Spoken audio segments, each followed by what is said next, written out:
Assalamualaikum warahmatullahi wabarakatuh. Halo teman-teman semuanya, selamat pagi. Yang terhormat Bapak Rizky Syafril selaku dosen mata kuliah aspek hukum dalam bisnis dan teman-teman seperjuangan saya. Pertama-tama, marilah kita panjatkan puji dan syukur atas kehadiran Allah Subhanahu wa taala yang telah melimpahkan rahmat dan karunia-Nya kepada kita semua. Sehingga kita dapat mempresentasikan hasil observasi pada kesempatan kali ini. Saya Dinda Puspitarini selaku moderator dan pemateri kedua. Adapun anggota kelompok saya adalah Bunga Permatasari. Saya Bunga Permatasari dengan NIM 2305962.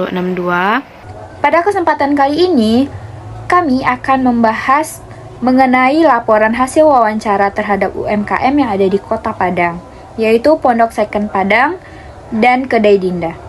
Baiklah, langsung saja kita pada sesi pertama, yaitu pembacaan materi oleh Bunga Permatasari.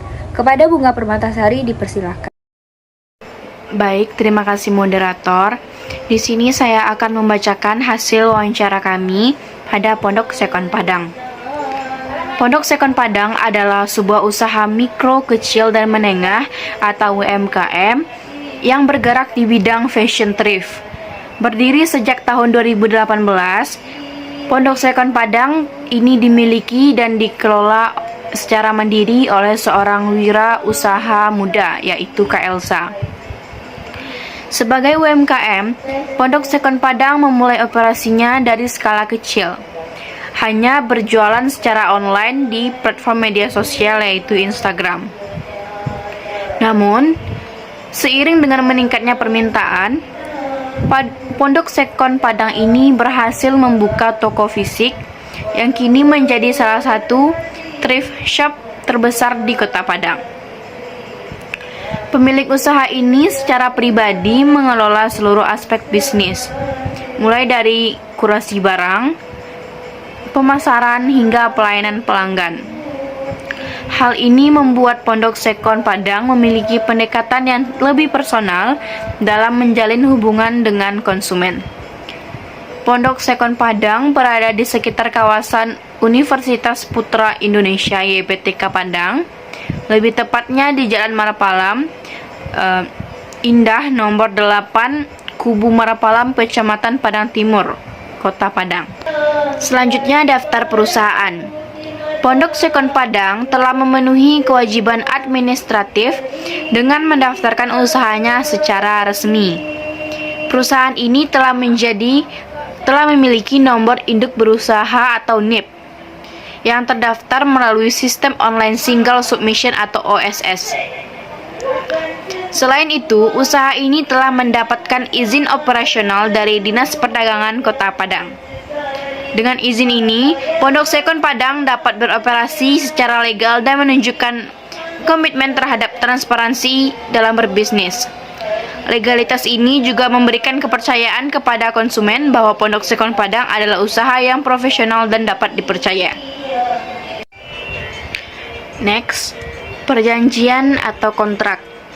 Pondok Second Padang menjalin beberapa jenis perjanjian atau kontrak untuk mendukung operasional usahanya, yang mencakup kerjasama dengan pemasok dan hubungan dengan karyawan. Pondok Second Padang menjalin hubungan kerjasama dengan beberapa pemasok, utama pakaian thrift di Bandung, Jakarta, dan Surabaya. Perjanjian ini bersifat informal dan didasarkan pada kepercayaan dengan kesepakatan lisan terkait harga barang dan jadwal pengiriman. Perjanjian yang dilakukan Pondok Second Padang dengan pemasok bersifat lisan dan didasarkan pada kepercayaan.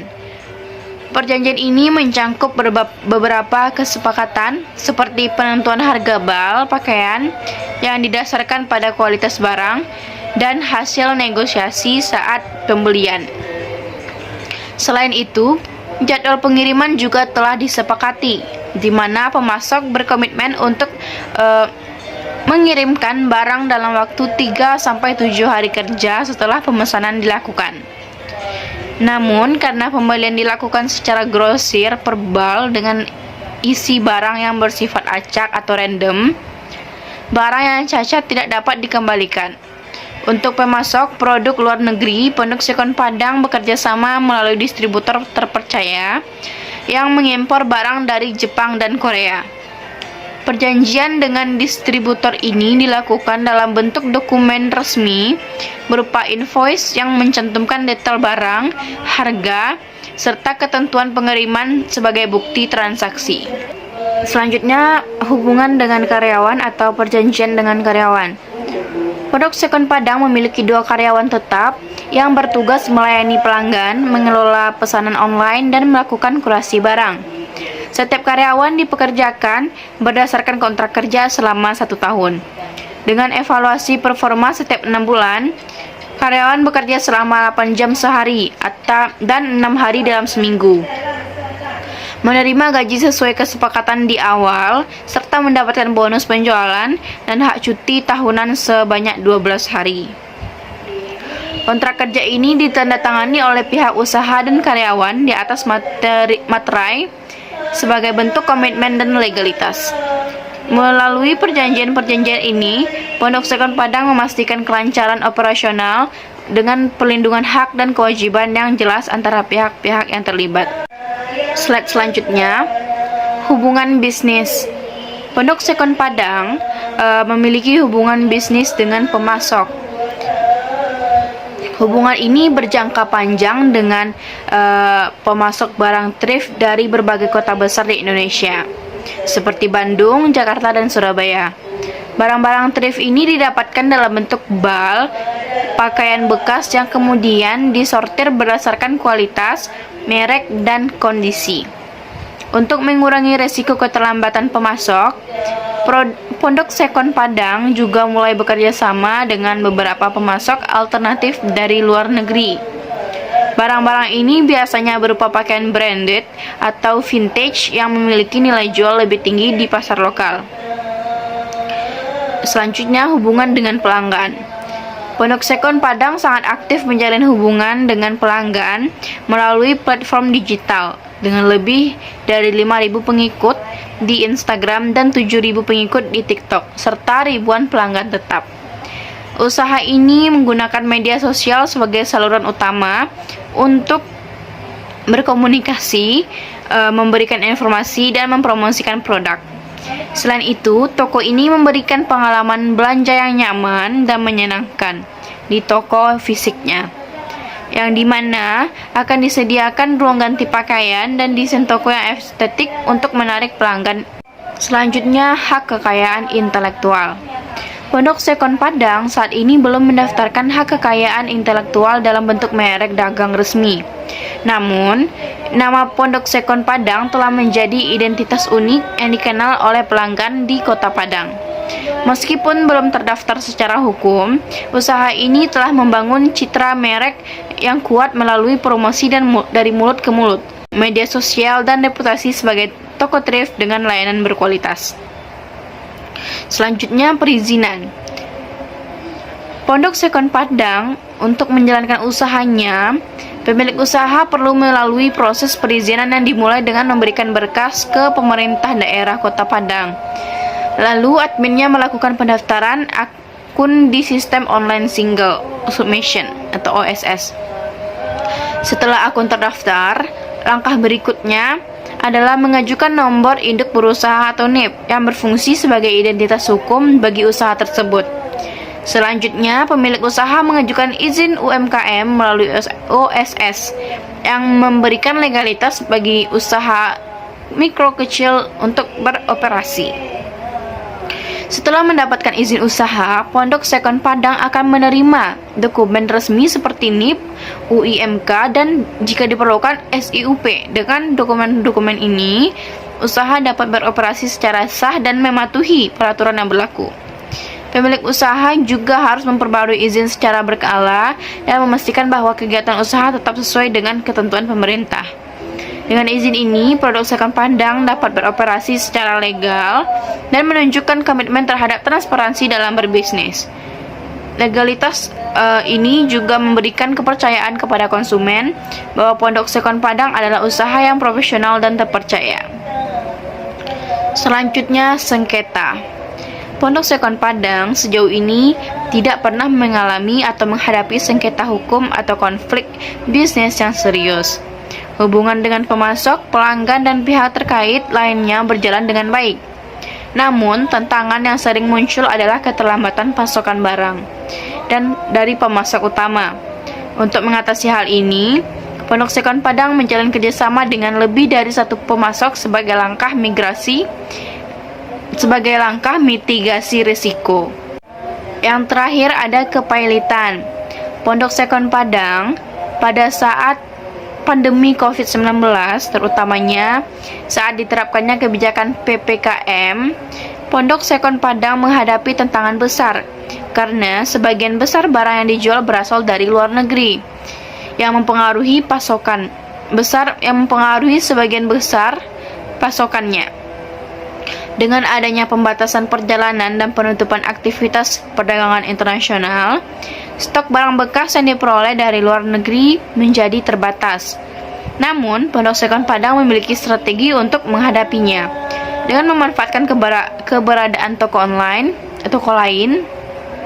Pondok Kreatif yang menjual baju baru, Pondok Kreatif membantu mempertahankan kelangsungan usaha dengan menyediakan produk yang tetap diminati konsumen selama masa pembatasan tersebut.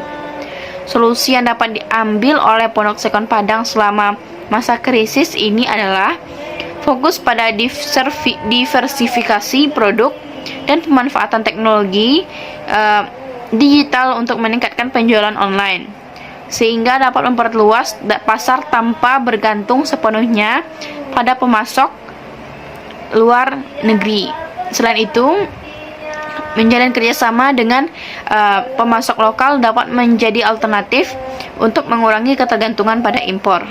Adapun analisis SWOT pada Pondok Sekon Padang ini, yang pertama adanya kekuatan. Pondok Sekon Padang memiliki kualitas produk yang baik. Barang thrift yang dijual memiliki kualitas tinggi, sebagian besar berasal dari Jepang dan Korea, yang dikenal memiliki standar tinggi dalam industri pakaian. Selanjutnya, harga terjangkau. Produk thrift biasanya dijual dengan harga lebih murah dibandingkan barang baru, sehingga menarik pelanggan dengan anggaran terbatas.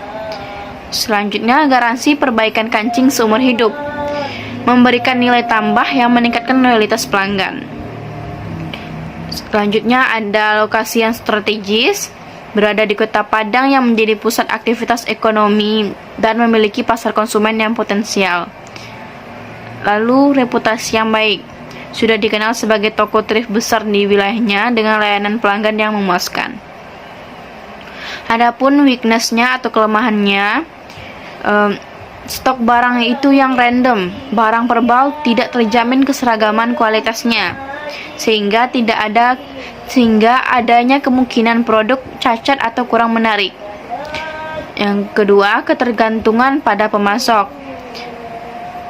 terutama untuk barang dari luar negeri yang bergantung pada distributor terpercaya. Hal ini bisa menjadi kendala jika terjadi keterlambatan pengiriman atau masalah kualitas barang.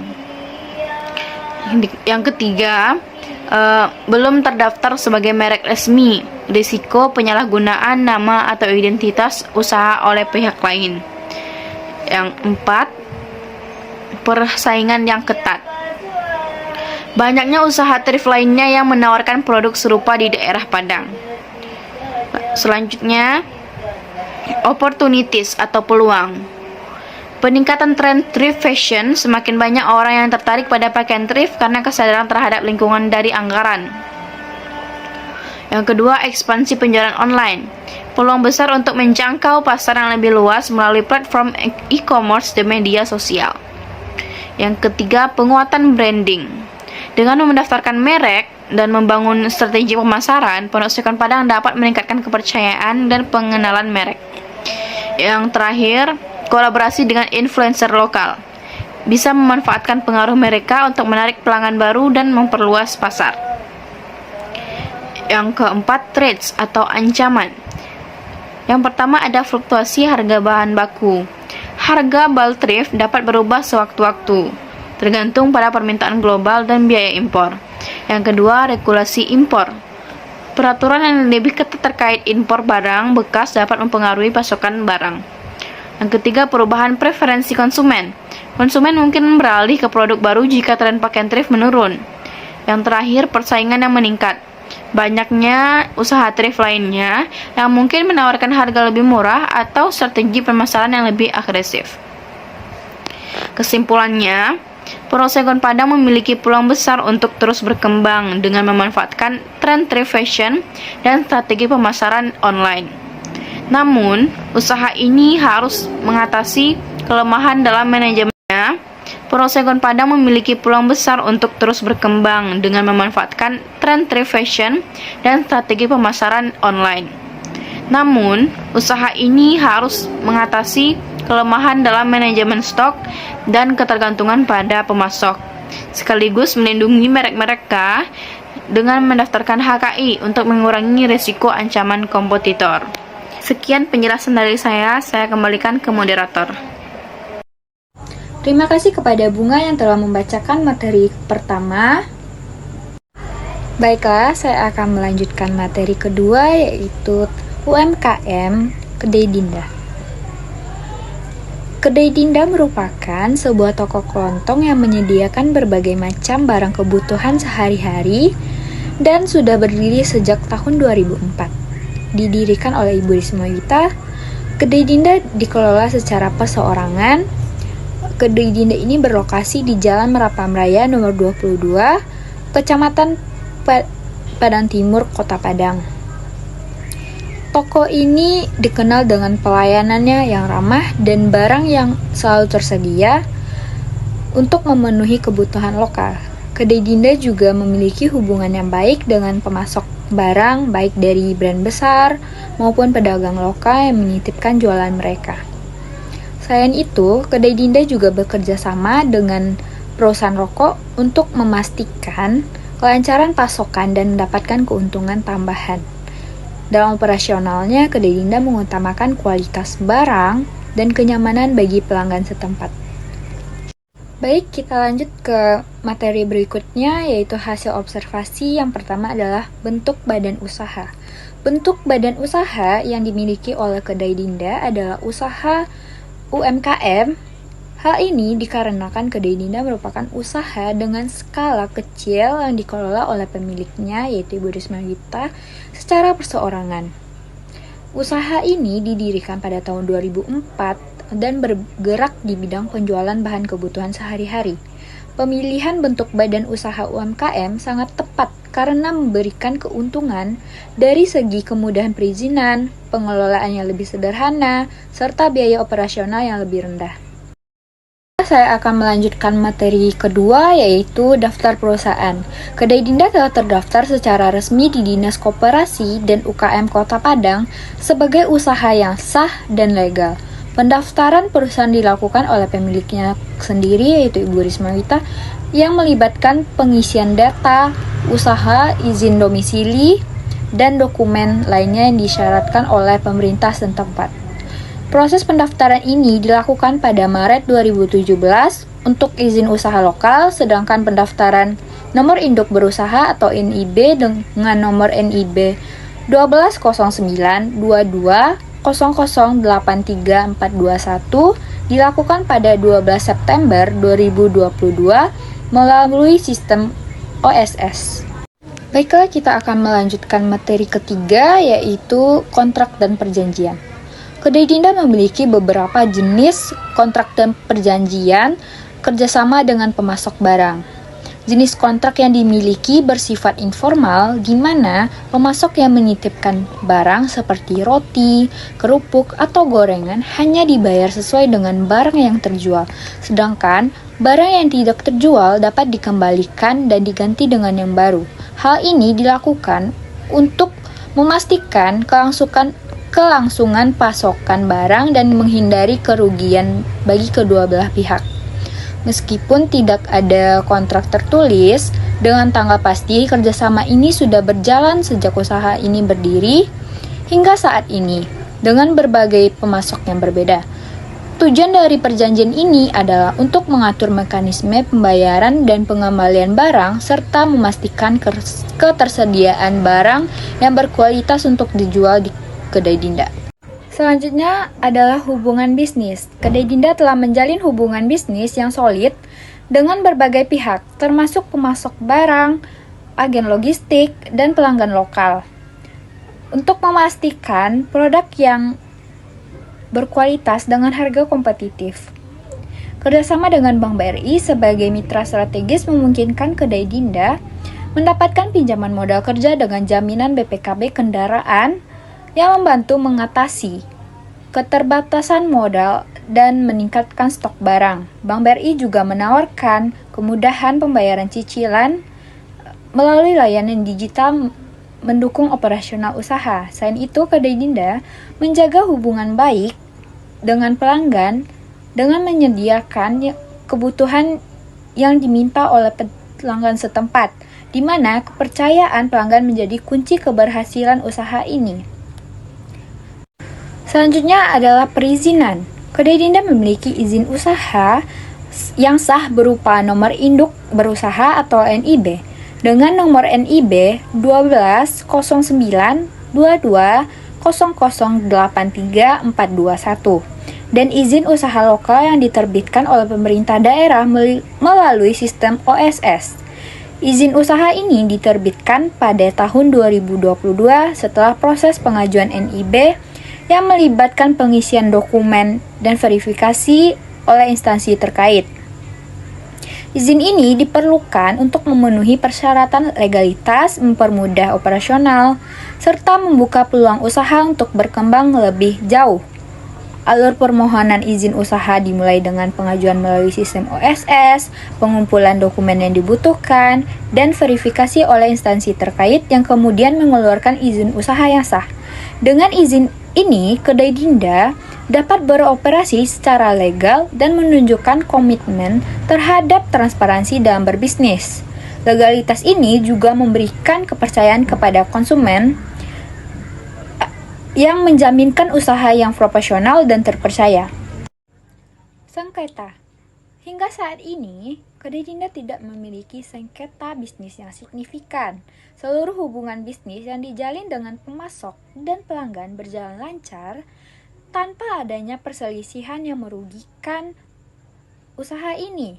Hal ini menunjukkan bahwa pemilik usaha mampu mengelola hubungan dengan pihak-pihak terkait secara baik dan menjaga komunikasi yang jelas dengan pemasok serta pelanggan untuk menghindari potensi masalah. Materi yang terakhir adalah kepailitan.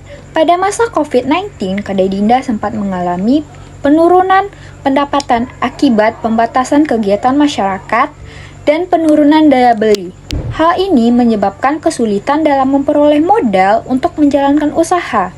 Namun, kedai Dinda berhasil bangkit dari kesulitan tersebut dengan memanfaatkan pinjaman modal dari bank. Pinjaman ini diberikan dengan syarat jaminan BPKB kendaraan yang sangat membantu untuk meningkatkan modal dan memperbaiki operasional usaha. Hal ini membantu mendongkrak pendapatan usaha dari kedai Dinda. Dengan langkah-langkah tersebut, kedai Dinda berhasil mengatasi tantangan ekonomi dan kembali pulih dari kepailitannya. Baik, kita akan masuk ke dalam materi SWOT kedai Dinda. Yang pertama adalah kekuatan. Kekuatan yang pertama adalah pengalaman dan loyalitas pelanggan. Kedai Dinda telah beroperasi sejak 2004 dengan pengalaman bertahun-tahun dan melayani pelanggan lokal. Pengalaman ini menciptakan loyalitas pelanggan yang kuat dan menjadi faktor pembeda dengan pesaing baru. Kekuatan yang kedua adalah lokasinya yang strategis. Kedai Dinda berlokasikan dekat dengan kos-kosan dan perumahan. Hal ini sangat berpotensi untuk menjalankan usaha toko yang menjual kebutuhan sehari-hari.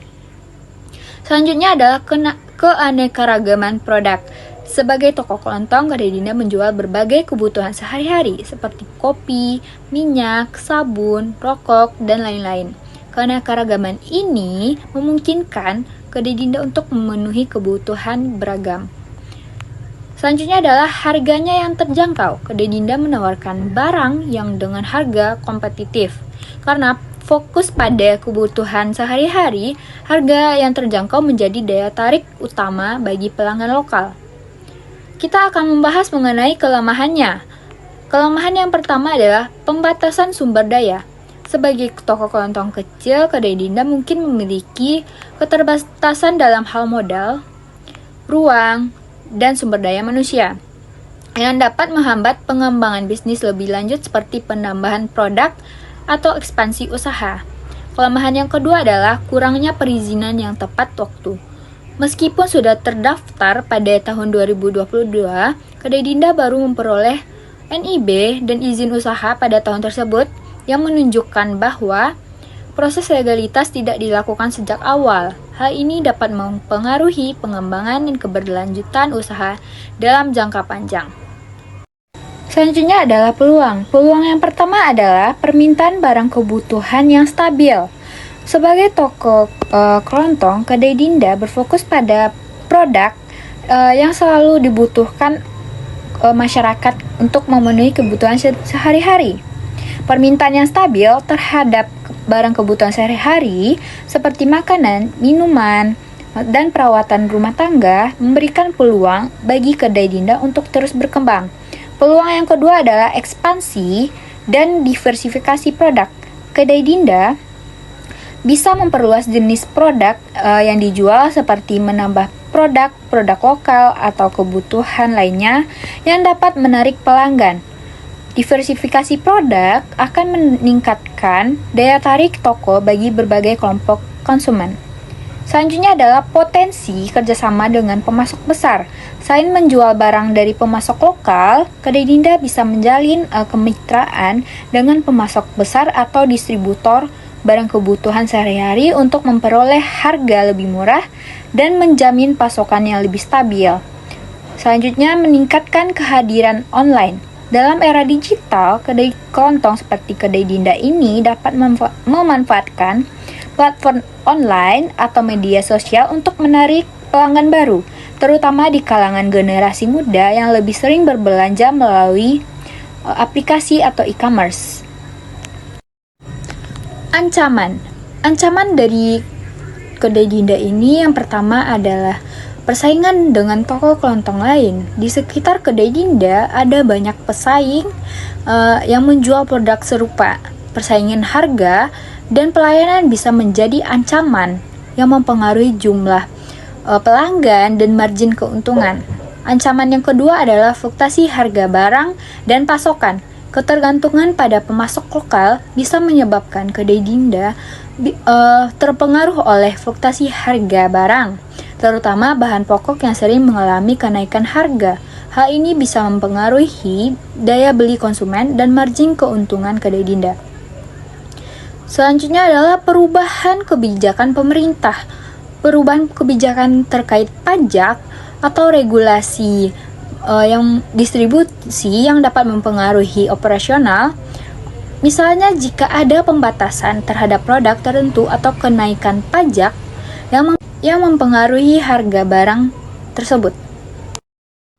Baiklah, sekian dari presentasi kelompok kami. Dapat disimpulkan bahwa ada dua jenis UMKM yang telah kami observasi, yaitu Pondok Second Padang dan Kedai Dinda. Pondok Second Padang adalah usaha yang bergerak di bidang fashion, yang menjual baju-baju thrift atau baju-baju bekas. Pondok Second Padang merupakan toko kedua setelah Pondok Kreatif Padang, di mana Pondok Kreatif Padang menjual new clothes atau baju baru. Selanjutnya adalah Kedai Dinda. Kedai Dinda merupakan salah satu toko yang menjual kebutuhan sehari-hari. Toko ini telah lama berdiri, yaitu sejak tahun 2004. Hal ini menjadikan toko ini terpercaya di masyarakat.